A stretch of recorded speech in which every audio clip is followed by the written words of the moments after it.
ค่อยสบายใจกันได้เรื่องบริษัทของเราช่วงนี้กำลังผ่านสภาพคล่องเองเอาคนนี้ให้ได้ดี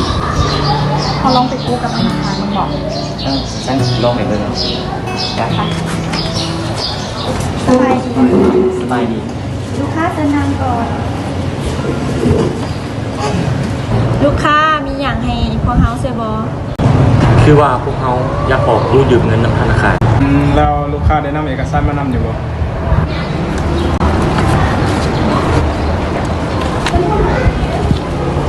เอกสารของลูกค้านั้นถูกต้องแล้วเด้อให้ลูกค้ารอทาท่านธนาคารเขาบอกมาว่านี่แม่นเอกสารที่ลูกค้ามาเขาก็ยืมเงิน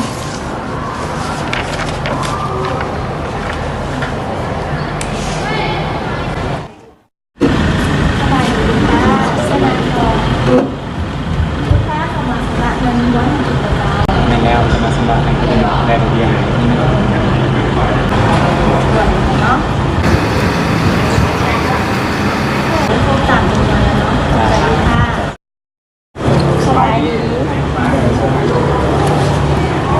ลูกค้าน่าจะอยู่ที่2เลยเหรอโดนแล้วพอโดนนี่เลยแม่นครบตามจำนวนเลยเข้าใจหลายเป็นจังได้ผมลงวงเงินที่ปล่อยลูกไปให้ส่งผมเมียนั่นคือว่างวดที่3งวดที่4เป็นกับเจ้ามาสำหรับพวกน้องลงไปติดตามเป็นจังได้แล้วกลับมาได้งานหัวหน้าเด้อ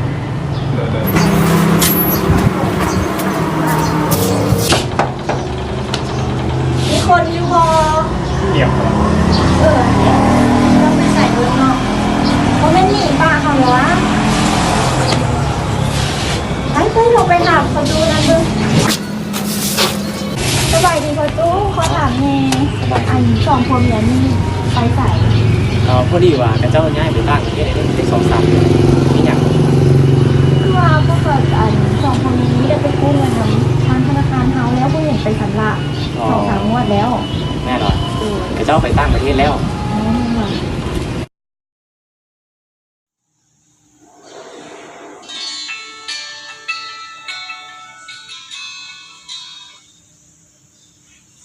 ฮัลโหลเจ้าสบายดีนี่เมนบริษัทเคที่ลูกค้ามีอย่างให้ทางบริษัทเฮาบริการบ่สบายดีพวกเฮาแมนบริษัท NNT Company ที่นำเข้าและส่งออกรถเดี๋ยวนี้ทางห้างของพวกเฮาแมนต้องการนำรถเข้ามาใหม่ยี่ห้อ Fortuner รบกวนทางห้างส่งให้พวกเฮาแน่ได้เดี๋ยวทางบริษัทเฮาจะส่งไปให้ตามที่สัญญากันไว้เด้อขอบใจลูกค้าที่ใช้บริการเป็นจังได้บริษัทตัวเดียวนี้คือได้ข่าวว่าขาดทุนหลายก็คือสหายนิดนึงบริษัทของเฮาช่วงนี้นั้นมีปัญหาหลายเกี่ยวกับการนำเข้าส่งออกรถเพราะว่าใน3 เดือนก่อนนั้นเฮาได้นำเข้ารถยี่ห้อ Fortuner แล้วพอดีว่าต่อมาน่ะใน3 เดือนนั้นอัตราแลกเปลี่ยนมันอยู่ที่8,000 กีบแต่ว่าเดี๋ยวนี้อัตราแลกเปลี่ยนนั้นมีการติงไปมาอยู่เคลื่อนไหวตลอดเฮ็ดให้อัตราแลกเปลี่ยนขึ้นมาเป็น 8,500 กีบจริงๆในธุรกิจของเฮานั้นเกือบ10 ไปกว่ารอดค่าทุนหลายนั่นแหละแล้วตัวมีวิธีแนะนำเฮาจังได๋บ่เกี่ยวกับที่มันเป็นจังซี่นี่นะที่บ่ไปเฮ็ดสัญญาเข้าเบิดไว้เพราะว่ามันจะป้องกันความเสี่ยงทางด้านดอกเบี้ยได้แต่เฮ็ดที่ใส่สัญญาตัวนี้แนะนำให้ตัวแบงค์เฮ็ดนำธนาคารเนี่ยเพราะธนาคารเขาจะมีบริการเกี่ยวกับสัญญาเข้าเบิดสบายดีสนังนี่อย่างไรทางธนาคารเฮาซอยบ่เนาะอ้ายเจ้าพอดีว่าสิมาเฮ็ดสัญญาเพราะว่าเกี่ยวกับอัตราแลกเปลี่ยนนี่แหละโอ้โดยเดี๋ยวให้ทางลูกค้าประกอบเอกสารก่อนเนาะประกอบตามนี้เลยเด้อเจ้า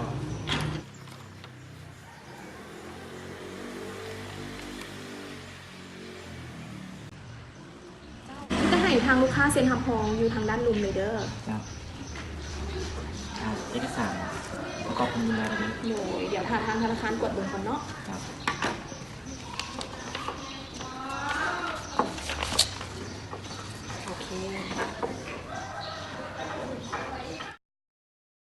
สบายดี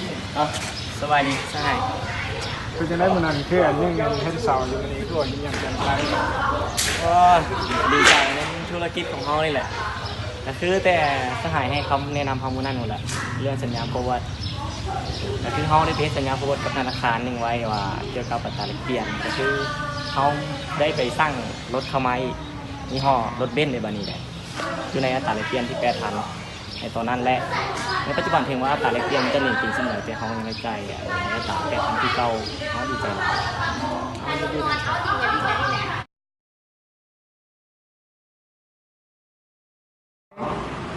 วันนี้ก็จะเริ่มเข้าเรียนวันใหม่เลยเนาะวันที่5เนาะจะได้เรียนเกี่ยวกับการบริหารความเสี่ยง โอ้ตื่นแต่สวย จันกับเขาห้องไวไวขึ้นเบิ่งก่อนสิเข้าเดี๋ยวบ่วะบ่ดอกไปเบิ่งก่อน แล้วก็เข้าอีกละบ่เข้าอีกซะ อ้าววันนี้ก็เรียนพอซัมนี่เนาะเดี๋ยวอาจารย์เช็ครายชื่อก่อนเท่าบุญประเสริฐมาบ่พระสมจิตเดี๋ยวมาบ่นายมีสามมาบ่ มา แล้วนางตุ๊กตาเดี๋ยวมาบ่ โอ้ไม่ได้มาเนี่ย จะมาบ่เราเป็นอย่างมองบ่ ก็ได้ก็ ในสักการพลาดนี้ มื่อนั้นทำการเรียนคุณค่าไปแล้วเนาะ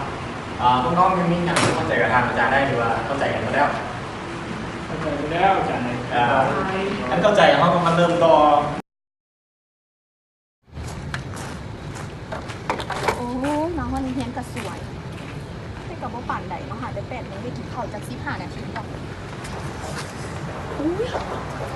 จากโมงแล้วนี่9 โมงยังน่าขำนะอ่านเข้าห้องแล้ว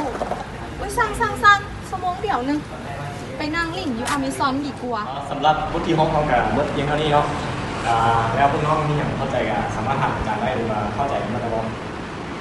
เข้าใจแล้วจ้ะ โอเคซัดกับอาจารย์ดีขอเช็ครายชื่อเลยคุณประเสริฐมาบ่ โอ้ย พระสมจิตเดี๋ยวมาบ่ อ่ะ นายมีสาเดี๋ยวมาบ่นางตุ๊กตาเดี๋ยวเห็นได้ไหม มา ไม่ เนี่ เห็ ย นนี่นะผมมาอ๋อเราเป็นพลาดนายมือที่ต่ออะไรเป็นอย่างผมเข้าเราได้บ่ โอ้ข่าวแล้ว โอ้เลยอ่ะสั้นกับอาจารย์ที่หมายค่านี่โดยที่ผมไม่ได้ผลเลย ก็มาเข้าใจก็ยังดีอ่ะตุ๊กตาเป็นอย่างนักจุบเบิงก็เทียนเลยการสิส่วนแบบนี้ กูเข้าใจแล้วแหละว่ามื่อนั้นกัดกินข้าวแล้วกลับมาซ่าแล้วก็บอกว่าเราเห็นเขาใส่ละเดี๋ยวมาเสียงคุณบอกเขาก็ได้ แต่เป็นกันน่าจะเบิงก็เทียนน่าจะดีกว่า อาจารย์รัชเชงไหน อย่ามาลำไรเถอะ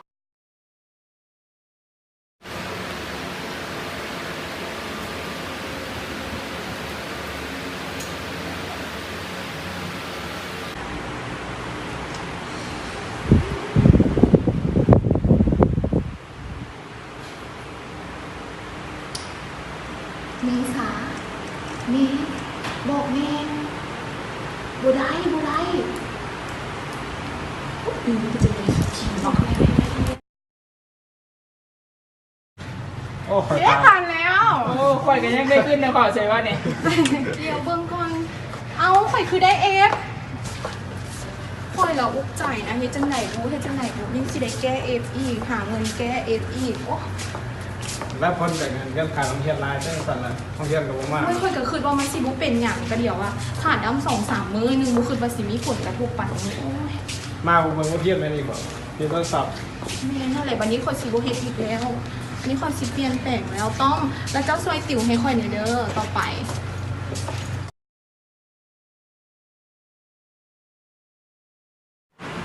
โอ้ยวันนี้เนี่ยบัดแล้วเราสิโทรหาเด้อมาฮอดเรียกกระสวยนี้ดีหัวหน้าสิให้เร็วๆเราจะลงกันก็คือมาเรียนซาแท้เดี๋ยวเขาหน้าพูดแล้วก็สิให้อุ้ยเราพูดดอกเจ้ากับมิดไว้แล้วกันแล้วป้าเอกสารไซเวียกปั่นไซขาทาดเงินเดือนกับพวกคุณโอ้ยเจ็บหัวเลยเนาะเมย์เฮซอยนี่ดูไว้ไว้ไร ได้เนี่ยเขาไม่มาแล้วทีละเดี๋ยวเราสตาร์ทเรียนเขาอีก โอ้ยเฮซอยกันน้ำเล็กน้ำหน่อยเอาขึ้นเบิ้งเขาดูนี่นะ ที่ไหนโทรมาอีกไหมก็ยังบอกว่าเห็นเรียนอยู่โอ๊ยลมจักเล็กจักหน่อยก็เป็นอย่างดอกฮัลโหล สิเล่าเรื่องนั้นให้สู่ฟังเห็นแล้วหวะ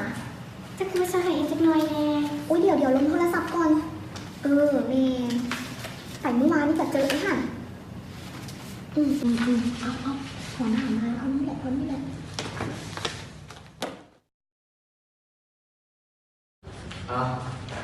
นี้ที่หัวหน้าเรียกมาประชุมนี่กับ ประชุม มึงมียังหลายดอกมี ต้องเป็น เรื่อง ข่อยแหละ การอิทธิพลของเขานี่แหละ ว่าแต่ละคนกันแต่ก็ตั้งใจแล้วก็มีบางคนมันต้องบ่ตั้งใจ ซึ่งว่าใน5 ปีนี้ทางบริษัทของเราได้มีกำไรหลายเติบที่เห็นว่า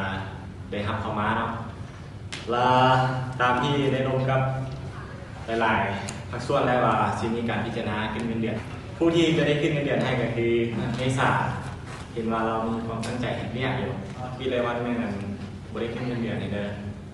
เอาไปอย่างหัวหน้าไปอย่างคือขึ้นเหตุแต่เมษาบ่ขึ้นเหตุน้องเลยเรียกน้องกับเหตุมาเรียกน้องกับมาตรงมงได้ไปอย่างต้องขึ้นเหตุแต่เมษา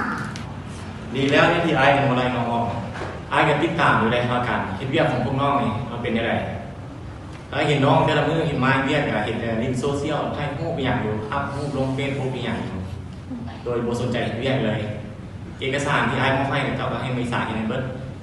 และบางมือเจ้าบอกมาเวียกอีกสำหรับเทื่อนี้ไอ้จะตักเตือนไว้ก่อนเทื่อไม่เราอยากให้มีว่ามาเห็นเวียกนะบ่เห็นเดือนจังซี่บ่ซั่นไอ้จะได้ไล่ออกเลยอันนี้ก็ไอ้ก็เห็นใจว่าที่เห็นเวียกนำมากันก็หลายปีแล้วก็เห็นผลงานอยู่แต่ว่าช่วงนี้เพียงแต่เจ้านั้นบ่ตั้งใจเห็นเวียกซื่อเรื่องเงินเดือนไอ้ขึ้นให้ได้แต่ว่าต้องเบิ่งจากผลงานของแต่ละคน